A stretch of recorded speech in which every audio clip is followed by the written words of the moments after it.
I think that the biggest thing is the connection. So in both my hybrid fellowship that I'm doing with Regis University and then the hybrid residency that I'm faculty in, there's a sense of community, right? There's always people that I can go to and talk to. There's always people that are, mentoring me in the background. And so even though a lot of our learning is maybe that flipped classroom, I get it on my own, I have this network of a community that keeps it really human.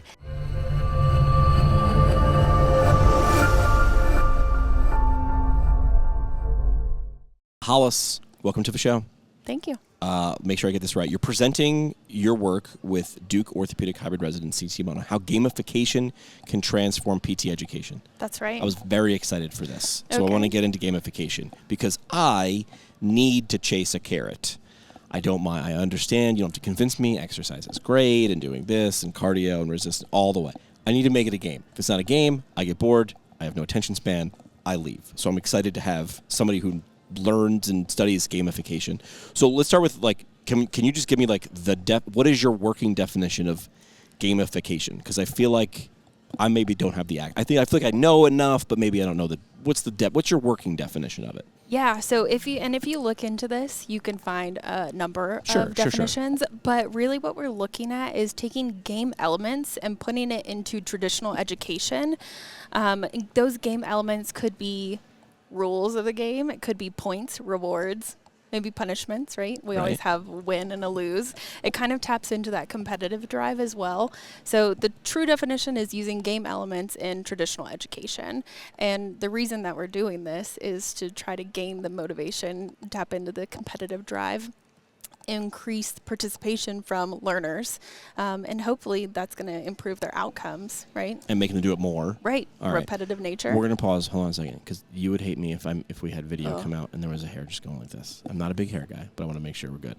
We're going back. All right, good. So my definition, I probably wouldn't have said it as eloquently as you, but was pretty much that, which is I use something like a Peloton. A Peloton has a scoreboard and a rankings. And have you ridden Peloton? Yes. Lane break. Yeah. Not many people, I found it by accident.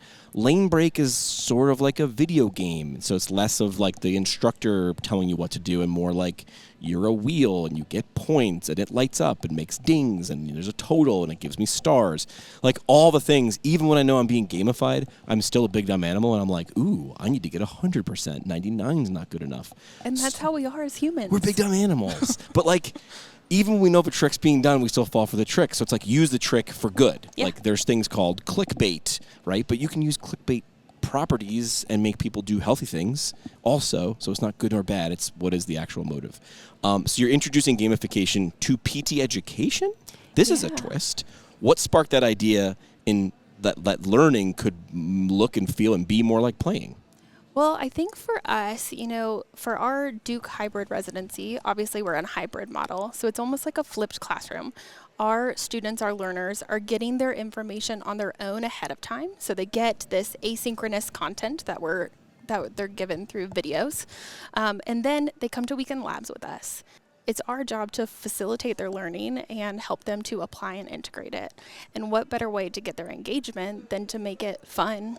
Please. Give a little bit of playfulness, a little bit of a gamified approach. So it's not just us saying, okay, now we're going to do a lumbar manipulation, and we do it, right? It starts to tap into, again, our big dumb animal approach. It gets us playing around, and we've found that through the gamification, we're also tapping into more of the clinical reasoning ideas than we would be in traditional learning, where it's I do one, you do one, right? So with a game, your learners are forced to think on their feet. So they're developing a really rapid, quick hypothesis, just like we do when we're getting a differential diagnosis. Then, in part of our games, depending on what you're doing, you might have new information just thrown at you, and your learners have to figure out how to pivot, right? Yeah. And then they have to be able to justify and defend their reasoning. So it's everything that we would do in a traditional evaluation or a treatment session, but now it's with the content. How do you add the gamification? I see are you yelling out 5 points for Gryffindor and then something dings and there's a scoreboard? How are you actually doing it? So you could. What we have utilized so far and what we're going to take AOM to conference members through right now is one, speed debates. Ooh, so it's basically what are like those? debating, but speed dating. Got it. So we would be standing here. Maybe you're for the pro team and I'm for the con team, and we have a concept and we have to go at it, and then we have to switch and we have to give the opposite perspective. So that's one way that we're doing it, and you kind of get points for who's winning the debate essentially.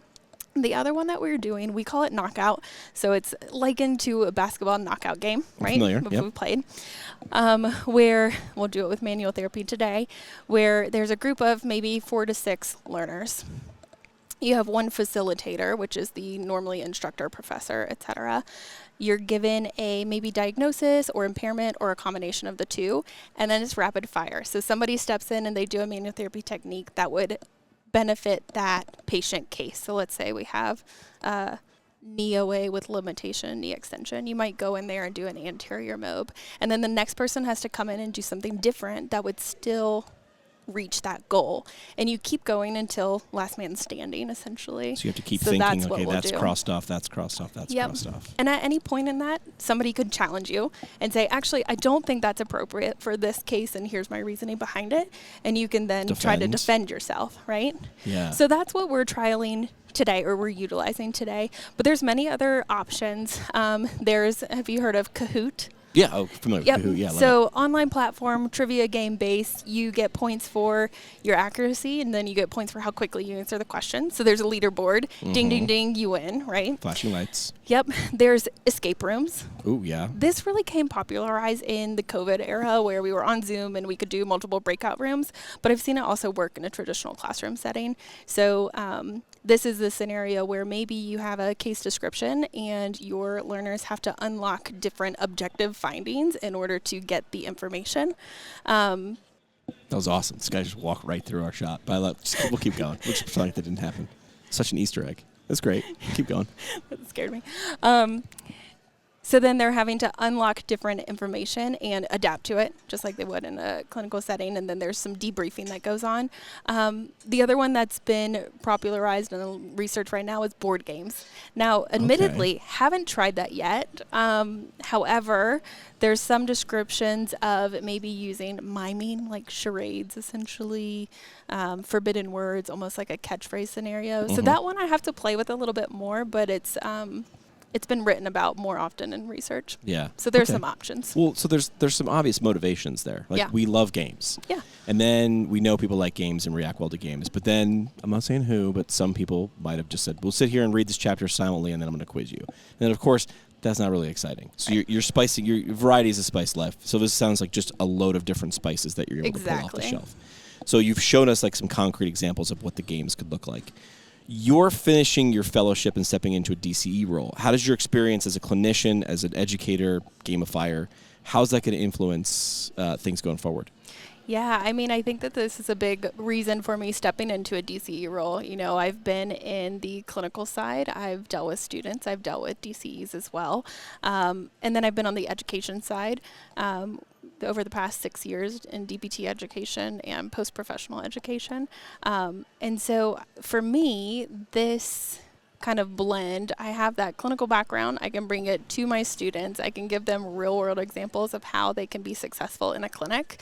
But then the gamification part of it is maybe I can make them, you know, a little bit more engaged in the material and hopefully have the best participation in my classroom going forward. Let's hope for that.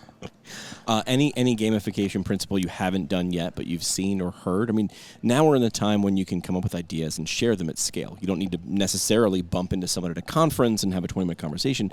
Message boards, group chats, Facebook groups, things like that, like sharing. Any gamification method you've seen but haven't necessarily put into practice just yet? The board games is one of them, right? And I would say that's probably the one that I haven't tapped into. And for me, it seems the most daunting. However, what I'm hearing through other people is that with the use of AI, you can kind of put what you want to in there, and they can really help with the game design. So that might be my next step in strategy. You can give the ingredients, and it'll cook the meal, and be able to sort of modify. And then you just put the content and concepts into it. That's it. You've lived the hybrid model both as a resident and an educator. We talked about that. What's the biggest lesson you've learned about keeping learning human, even through a digital space? Yeah, that one, I mean, it's a learning experience, right? I think that the biggest thing is the connection. So in both my hybrid fellowship that I'm doing with Regis University and then the hybrid residency that I'm faculty in, there's a sense of community, right? There's always people that I can go to and talk to. There's always people that are, mentoring me in the background. And so even though a lot of our learning is maybe that flipped classroom, I get it on my own, I have this network of a community that keeps it really human. And then I think the biggest part is when you go in for the weekends and it's just constant 3 days, 8 to 5, grinding it out with people who are still in the same, scenario as you. So that's kind of the biggest thing for me. Is it, I was in a traditional program, right, Monday through Friday, and with labs sort of sprinkled in. I won't make you answer, is it better or is it worse? I know it's different, but it kind of feels like when you finally do get to the lab, it's this big excitement moment, whereas my labs were like twice a week, and they were over and over and over again. It was the same group and the same instructors for, however many, weeks in the semester.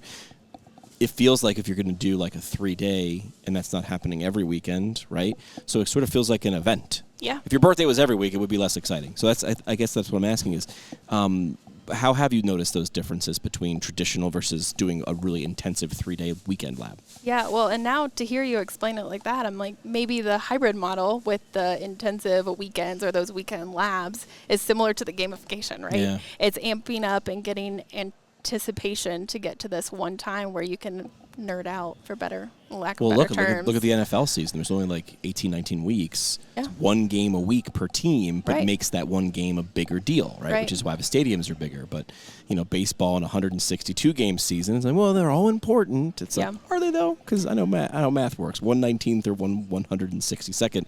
The stakes are different. Yeah, and I think, in that vein, when you are gearing up to go into those weekend labs, the excitement is there, so you're motivated to get everything out of it you can, where maybe in the traditional program where you're doing this almost too repetitively, you can kind of lose sight of why you're doing it. Becomes mundane. Yeah, for me, I always get really excited. I mean, it's a travel moment as well. So I'm traveling to a place. I'm doing. You're traveling. Where do you live? Well, I live in North Carolina. So you travel to Regis in Colorado. In Colorado. Yep. So kind of a big moment for that, and then I'm trying to get everything out of it as possible. So it's an excitement moment. I did that for jobs too. I had a remote job, and yet I made it a point to do on site with sort of everybody involved in the team for like 2.5 days every other week or every 3 weeks. And it did have that. It was like, hey, you're going to be in front of everybody like tomorrow. Is your stuff done? Like, you better get your stuff. Because if you're there and you're like, I'm just not ready, it's different than if you were there every day. It's like, I'll have it tomorrow. Yeah. So it's sort of a little bit of performance pressure. Yeah. In a good way. It's like, help me. Yeah. I'm a procrastinator. So I knew how much time was left on the clock, gamification. Right. And I knew when I needed to get my stuff together. There you go. How do you look at things like, I brought up Peloton. The watch I wear has rings. I'm sure you've seen, there's classes like Orange Theory. Again, big dumb animals. Even when we know the thing is a game. I was at the hotel gym yesterday. I sort of looked around. There was a rowing machine. I'm not a huge rower. I sat down. I said, I'll do 10, 15 minutes. And then I see a scoreboard at 5,000 meters. And now I'm like, well, I've obviously got to do 5,000 meters. I don't even know how long that was. Yeah. Context. I had no idea how long 5,000. I was like, this might be 20 minutes or 2 hours. I have no idea how long it's going to take me.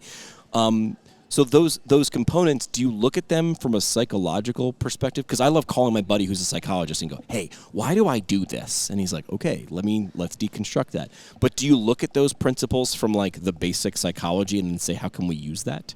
Yeah, so, there's multiple theories that go on that show that gamification works. Yeah. We have experiential theory. When you experience something and you have an emotional response to it, you're more able to retain that information and self-reflect on that information.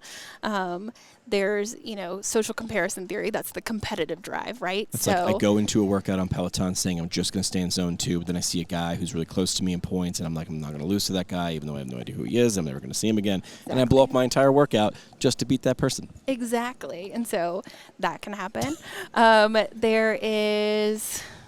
Now I'm going to blank on everything, like a deliberate practice theory. So what we were talking about, the repetitiveness of it, we can do this game over and over and over again with a lot of different variables. And it's kind of like, I think it's Tiger Woods. He says he tries to make 1,000 club to ball contacts per day, and that's his deliberate practice so that he is good at what he does. So we have that avenue.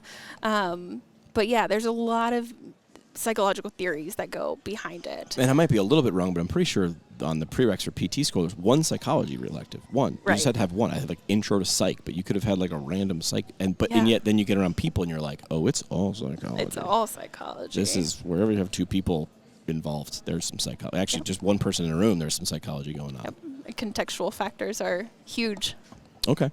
If AAMPT turned this conference into a game, where would you gamify a conference? They have you've been to conferences, they have conference bingo, and that gets you to go to the sponsors and advertisers and spend some time and get a stamp or yada yada. So how would you gamify large scale learning like this? Is there anything you could apply? I'm putting you on the spot, so this is a simple question. No, I mean, I think it's a great question. The first thing that came to my mind is obviously when you're putting on a conference, you want people to attend and engage in the conference. So almost having a leaderboard of how many sessions did you complete today, right? And so then you have less people skipping out on sessions. I think having that leaderboard would be fun. Questions asked. Yeah. Right, raise your hand. But then you've done things in asynchronous classes where you have to ask a question. Yeah. So then you're asking for the sake of asking. Yeah. And then you're supposed to chime in. You're like, that's a great response. I loved you're just trying to hit the word minimum. So there is I've seen gamification sort of be done poorly. Yeah. It could also be done well. But when it's done for the sake of just doing something, it could be I think you have to have a reward. So yeah, at the end of the night. That's a good point. Right. So still maybe doing just for the sake of doing, but maybe there's a little bit more investment in it. Yeah. I will have recorded the most podcast episodes at this conference. I am the only person on the leaderboard. So that's it. There you go. Yeah. Is there anything I didn't ask that you wanted to share about the multitude of different things that you do? Because you're doing several things at once. I am, but I think we touched on most of it. Okay. Last thing we do on the show is the parting shot. It's a little bit like a game. Okay. But just what's the last idea, quote, mic drop moment, soapbox statement? What's something you'd want to leave and make sure the audience remembered as we wrap up? Let's say this. I think the most important takeaway is that getting people to listen to you and be motivated to do better is the best thing to push our profession forward. Yeah. So if we can tap into the psychology, not only of our learners, I've talked a lot about our learners, but let's say our patients as well. If we can tap into the psychology and kind of use that, and manipulation is generally a bad term, but manipulate them to get what we want out of it. Yeah, usher them. I think we will continue to move this profession forward. Love it. Hollis, I appreciate you dropping by and doing this. I want to say congratulations. There's someone real young who's a little bit too young to gamble in the hotel. A little too young. Who's that? So my son, Keenan, he's 8 weeks old. Yeah. He's upstairs with my husband right now. Well, make sure you get a picture of the Welcome to Reno sign. There you go. With the new edition, and he'll remember it always. He'll remember this forever. Never remember any of this. Hollis Bixby, appreciate your time. Thank you. Thanks. Thanks for listening to Hands On, Hands Off, the official podcast of AAMPT. Subscribe now so you never miss an episode, and connect with us at aampt.org or at AAMPT on social. Opinions are those of the guests and not official AAMPT policy. See you next time.